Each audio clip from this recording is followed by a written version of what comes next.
दोस्तों, आज का मेरा टॉपिक है अचल संपत्ति को खरीदने या बेचते समय आपको क्या क्या चीज़ें सावधानी रखनी चाहिए ताकि आपको आगे कोई दिक्कत ना हो। क्योंकि आप अपनी पूरी अच्छी खासी एक कैपिटल इसमें इन्वेस्ट करते हो, पूंजी लगाते हो, तो ये ज़रूरी है कि आपको इस पूंजी लगाने से पहले जो जो चीज़ें हैं उनका ध्यान रखें। तो अचल संपत्ति में जैसा आप जानते हैं मकान आता है, या आप कोई खेती के लिए ज़मीन खरीद रहे हैं वो आता है। तो सबसे पहले तो ये देख लें कि जो विक्रेता है वो संक्रमणीय भूमिधर है या नहीं है, यानी उसको अपनी ज़मीन बेचने का अधिकार है या नहीं है। अगर उसे अपनी ज़मीन बेचने का अधिकार है तभी आप उसको खरीद सकते हैं।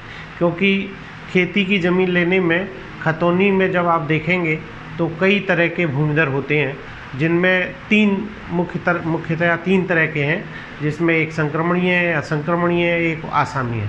तो सिर्फ़ और सिर्फ जो संक्रमणीय भूमिधर होते हैं, यानी जो खातेदार जो अपनी ज़मीन को संक्रमण कर सकते हैं, ट्रांसफ़र कर सकते हैं, केवल वही अपनी ज़मीन बेचने के लिए एंटाइटल्ड होते हैं। तो सबसे पहला काम यही है। अगली चीज़ ये देखनी है आपको कि जो विक्रेता है वो किस जाति का है। अगर विक्रेता मान लीजिए सामान्य जाति का नहीं है, वो SC ST जाति का है, तब आपको एक परमिशन लेनी पड़ती है जो आपको ज़िले के जिलाधिकारी से मिलती है, और उस परमिशन की एक प्रोसेस है। पहले परमिशन करा लीजिए तभी किसी SC ST की ज़मीन खरीदिए। अगर मान लीजिए SC ST से जो आप ज़मीन खरीद रहे हैं, यानी अनुसूचित जाति जनजाति से खरीद रहे हैं, वो ज़मीन खेती की नहीं है, यानी वो ज़मीन आबादी की ज़मीन है, तब आप उसको बिना परमिशन के खरीद सकते हैं। क्योंकि आबादी की ज़मीन में ये रूल लागू नहीं होता है, ये नियम लागू नहीं होता है, उनको उस ज़मीन में परमिशन लेने की आवश्यकता नहीं होती है। दूसरा, जिस ज़मीन को आप खरीद रहे हैं उसको खुद जाकर मौके पे देखिए, पूरी जांच पड़ताल करिए, आसपास के लोगों से पूछताछ करिए, और जब आप कराएं तो उससे पहले एक फ़ोटो उस ज़मीन पर खड़े होकर के आप अपना खिंचवा लीजिए और उस फ़ोटो को भी बैनामा में लगाइए। तो इससे आपको ये पता चल जाएगा कि ज़मीन की वास्तविक स्थिति क्या है, ज़मीन कहाँ पर है। लेखपाल से आपको ज़मीन के बाद संबंधी जानकारी मिल जाएगी, कहीं और केस तो नहीं चल रहा है। आसपास के लोग भी आपको बता देंगे कि कहाँ केस चल रहा है। चूँकि ज़मीनें आप जैसा जानते हैं काफ़ी महंगी होती हैं, 50 लाख रुपए वर्ग मीटर की भी होती है, कहीं कहीं पर 1 लाख रुपए 10 लाख रुपए वर्ग मीटर की होती है। तो उस तरह से एक वर्ग मीटर ज़मीन का भी बहुत महत्व है। इसलिए आप जो ज़मीन खरीद रहे हैं उसका रकबा ज़रूर निकलवा लीजिए, उसका क्षेत्रफल निकलवा के देख लीजिए। अगर वो चौकोर है तब तो बहुत आसान है, आपको चारों साइड उसकी नाप लेनी है और नाप के आप आराम से उसका एरिया निकाल सकते हैं। यानी लंबाई चौड़ाई की गुणा करके जो वर्ग मीटर आ रहा है उस वर्ग मीटर को अगर आप 10,000 से भाग दे देंगे तो आपका हेक्टेयर बन जाएगा, और खतौनी में जो हेक्टेयर लिखा हुआ है उससे आप मिलान कर सकते हैं। तो इस तरह से, और अगर मान लीजिए वो टेढ़ा मेढ़ा है तो आप उसका रकबा ज़रूर निकलवा लें। क्योंकि कभी कभी ऐसा होता है कि खतौनी के रकबे में और जो एक्चुअल में जो मौके पर होता है उनमें अंतर होता है। जो क्रय विक्रय खेती की ज़मीन का होता है वो बेसिकली खतौनी में जितना रकबा लिखा हुआ है उसी के आधार पर होता है। लेकिन आपको जानकारी होनी चाहिए कि आपको वाकई में कितना रकबा मिल रहा है, और वो जानकारी आप कर लेंगे तो आप अपना जो आपका विक्रेता है उससे आपका जो डीलिंग है, उससे जो आपका समझौता है वो थोड़ा करने में आपको आसानी हो जाएगी। उसके बाद में आपको ये भी देखना है कि जो ज़मीन आप ले रहे हैं क्या उस ज़मीन में एक ही हिस्सेदार है। अगर एक हिस्सेदार है तो बहुत अच्छी बात है। अगर मान लीजिए 2-3 हिस्सेदार हैं और एक हिस्सेदार बेच रहा है और बाकी नहीं बेच रहे हैं, और उनका कोई मौके पर बंटवारा है पर वो कागज़ों में बंटवारा नहीं हुआ है, जैसा मैंने आपको पहले वीडियो में बताया कि ये बंटवारा SDM उप जिलाधिकारी के न्यायालय से होता है, और उसकी धारा है 116 117। तो पहले उसका बंटवारा करवा लीजिए। प्रॉपर बंटवारा होने के बाद जो हिस्सा आप खरीद रहे हैं उसको आइडेंटिफाई कर लीजिए, और उस हिस्से को आप उस समय खरीद सकते हैं। क्योंकि अगर आपने केवल उसका हिस्सा खरीदा, मौके पर नहीं देखा कि कहाँ पर वो हिस्सा है, तो बाद में जो और हिस्सेदार हैं वो आपसे दिक्कत कर सकते हैं। तो इसलिए ये चीज़ भी ध्यान रखिएगा। और बाकी मैंने जो पहले जैसे मेरे वीडियो में पढ़ा हुआ है, एक जो साइट है bor.up.nic.in यानी board-of-revenue.up.nic.in, इस पे जो लिंक पड़े हुए हैं, इन लिंक से आपको कई चीज़ें मिल जाएंगी। नक्शा भी मिल सकता है कुछ गांव का, उसकी खतौनी भी देख सकते हैं आप, खसरा भी देख सकते हैं।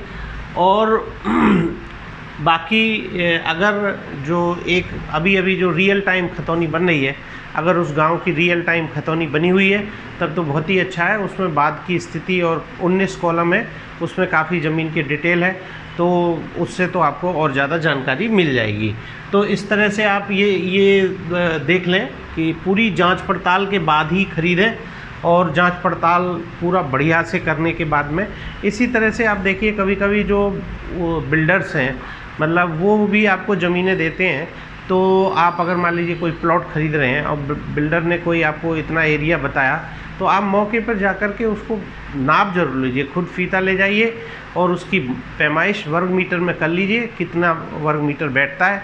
अगर उसके द्वारा बताई गई नाप बिल्कुल बराबर है तब तो कोई दिक्कत नहीं है। अगर नाप में गड़बड़ी है तो आप उस हिसाब से उससे नेगोशिएट करिए, ताकि आपको बाद में किसी तरह की कोई दिक्कत ना आए।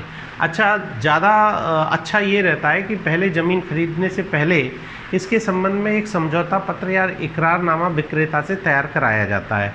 तो उसको तैयार करा लें और उसमें आप पेमेंट किस तरह से करेंगे, कितने दिन में करेंगे, किस किस समय करेंगे और कितने दिन बाद आप सेल डीड कराएंगे, ये सारी बातें बिल्कुल स्पष्ट रूप से इकरारनामा में लिखा दीजिए।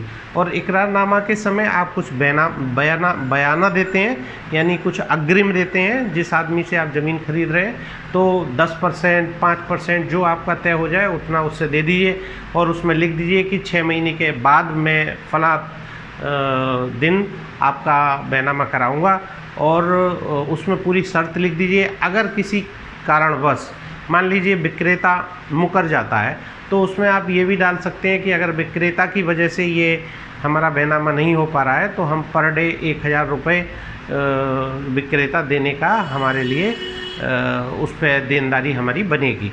तो इस तरह का ये जो समझौता पत्र है, इसको बहुत अच्छे से किसी अच्छे अधिवक्ता से लिखवा लीजिए, और समझौता पत्र के आधार पर मोड आपका क्या होगा, किस तरह से आप पेमेंट करेंगे, क्या आप नगद पेमेंट करेंगे या चेक से करेंगे या फिर आरटीजीएस करेंगे। सबसे अच्छा रहता है आप चेक से करिए या आरटीजीएस करिए। अगर आप नगद कर रहे हैं तो अलग से उस समझौता पत्र में ये बात लिख दीजिए, और उसी हिसाब से 2 समझौता पत्र के गवाह भी रखिए। एक आप अपना गवाह रख सकते हैं, एक आपका जो विक्रेता है वो अपना गवाह रख सकता है, और बाद में फाइनली बैनामा करा जाता है। बैनामा भी देख लीजिए अच्छे से, बैनामे की वर्डिंग देख लीजिए, और अच्छे से आइडेंटिफिकेशन हो जाए। बैनामा आपको, जैसा आप जानते हैं, सब रजिस्ट्रार के यहाँ जाके कराया जाता है। इसमें जो आपकी प्रॉपर्टी है उसका एक जिलाधिकारी द्वारा निर्धारित दर है, उस पर मूल्यांकन होता है। तो वो उस मूल्यांकन के आधार पर आपको स्टाम्प देना होता है। इस समय जो स्टाम्प का रेट है वो 7% है। महिलाओं के केस में 1% की छूट होती है, और रजिस्ट्रेशन जो शुल्क लगता है, यानी रजिस्ट्री कराने का जो शुल्क है वो 1% है। और ये दोनों चीज़ें आपको जो जिलाधिकारी द्वारा निर्धारित दर है उसका आधार पे जो आपकी प्रॉपर्टी है उसका मूल्यांकन करने पर आप उसको पता कर सकते हैं। तो इस तरह से ये सब सावधानियां हैं मेन इनको आपको ज़रूर देखना है। कोई भी शंका अगर आपके दिमाग में आए तो उस शंका को दूर अवश्य कर लीजिएगा, क्योंकि ये प्रॉपर्टी बहुत ही महंगी होती है आजकल। तो जैसा आप देख रहे हैं काफ़ी महंगी हो गई है। सबसे ज़्यादा मुझे लगता है कि महंगाई इसी में आई है। तो इसलिए ख़रीदने से पहले इसको बहुत ही अच्छे से सब कुछ सारा कुछ देख लीजिए, तभी इसको ख़रीदिए। धन्यवाद।